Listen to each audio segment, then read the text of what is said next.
Një incident i papritur është shënuar gjatë protestës së opozitës ku lideri i Partisë Demokratike Sali Berisha është detyruar të largohet para kohe për shkak të një problemi shëndetësor. Sipas raportimeve, ai është ndier keq pasi në drejtim të tij është hedhur spray i cili ka shkaktuar irritim në sy dhe vështirësi në frymarrje.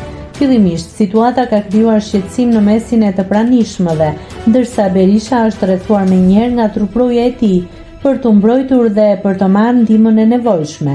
Dëshmitarët në vendngjarje bëjnë me dije se ai shfaqte shenja shqetësimi, veçanërisht në zonën e syve, duke e bërë të pamundur vazhdimin e qëndrimit në protestë.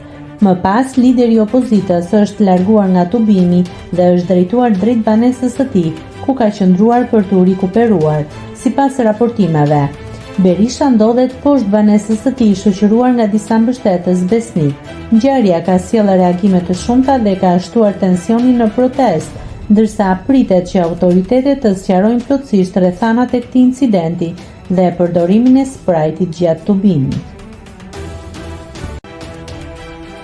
Nëse klikoni mbi butonin subscribe, do t'ju shfaqen të gjitha publikimet tona. Ju ftoj t'i bëni subscribe kanalit, të pëlqeni videot dhe të lini komentin tuaj.